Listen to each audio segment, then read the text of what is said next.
अक्टूबर नवंबर 2019 paper 1-2 और question number 6। A ball is thrown vertically upwards, ठीक है, from a ground level and reaches a maximum height. Maximum height पर बेटा final velocity आपके पास क्या हो जाएगी? मैक्सिमम हाइट पर वेलोसिटी 0 हो जाएगी, ठीक है। और जब हमने इसको थ्रो किया होगा तो इनिशियली उसके पास कुछ वेलोसिटी होगी, ठीक है। तो किसी मैक्सिमम वेलोसिटी से थ्रो किया और वो मैक्सिमम हाइट पे पहुंच के उसकी हाइट मैक्सिमम हाइट पर पहुंच के उसकी फाइनल वेलोसिटी बिकम्स 0। अच्छा, और जो हाइट उसने गेन की है, हाइट ऑफ 12.7 मीटर्स, ठीक है, before falling back to the ground. तो बेटा ये नीचे से बॉल गई ऊपर की तरफ और फिर ऊपर से नीचे की तरफ आई। तो लेट्स से ये आपके पास बॉल है, ठीक है, और इस बॉल को आपने थ्रो किया अपवर्ड डायरेक्शन में, ठीक है, और ये बॉल आपके पास जो है ऊपर की तरफ गई, ठीक है, ये बॉल यहाँ पर पहुँची। अज्यूम करो कि ये वो मैक्सिमम हाइट है जहाँ पर आपकी बॉल जो है 12.7 मीटर की उसने हाइट गेन की।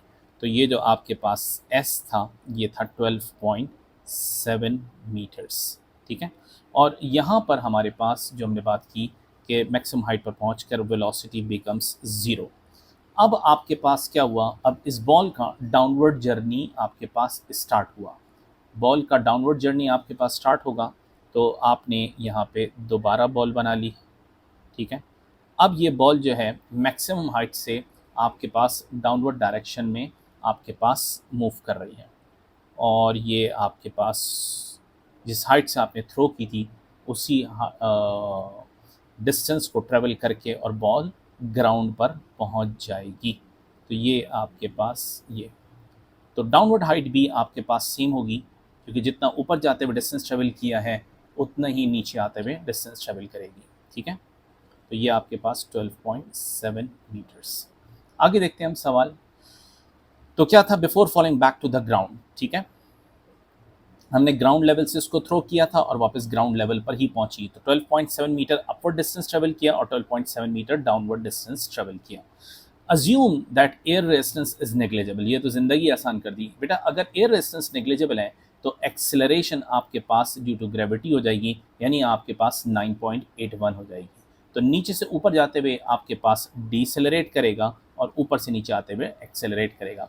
What is the total time for which the ball is in the air, ठीक है। तो कितनी देर तक आपका बॉल का जो फ्लाइट टाइम था बेसिकली वो आपसे पूछ रहा है, यानी नीचे से ऊपर गया उसको कितना टाइम लगा, ऊपर से नीचे आने में कितना टाइम लगा।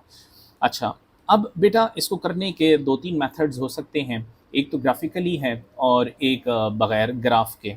अगर हम यहाँ पर इसका ये वाला एंड को देखें तो बेटा यहाँ पे आपके पास इनिशियल वेलोसिटी 0 हो जाएगी, हाइट आपके पास दी हुई है और आपको टाइम निकालना है डाउनवर्ड जर्नी का।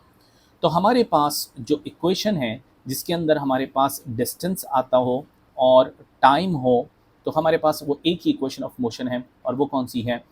You t plus half a t square. तो अगर मैं यहाँ पे लिखूँ तो यहाँ पर मेरे पास यू, ब्लैक कलर से ले लेते हैं डाउनवर्ड को, यू आपके पास 0 हो गया, ठीक है। तो इक्वेशन ऑफ मोशन लगाते हैं, s is equals to u t plus half a t square, ठीक है। अच्छा, डिस्टेंस आपके पास कितना दिया हुआ है? 12.7 मीटर्स। स्टार्ट्स फ्रॉम रेस्ट, तो बेटा ये पूरा फैक्टर 0 हो जाएगा, तो इसको हम यहाँ पर 0 कर देते हैं, तो ये हमारे पास 0 हो गया, ठीक है। अच्छा, उसके बाद 1/2 और ए की वैल्यू 9.81 ले लेता हूँ और आपके पास टी स्क्वायर।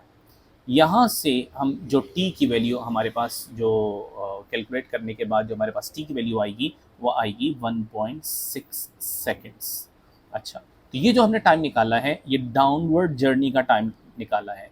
इतना ही टाइम आपके पास ऊपर जाने का लगेगा, ठीक है। तो टोटल टाइम ऑफ फ्लाइट क्या हो जाएगा?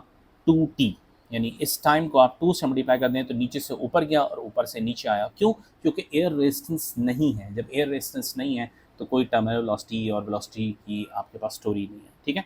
तो आपके पास टोटल टाइम ऑफ फ्लाइट आपके पास कितना हुआ? टोटल टाइम जाने और आने का वो जाएगा 2 multiply by T which is 2 multiply by 1.6, तो ये आपके पास हो गया 3.2।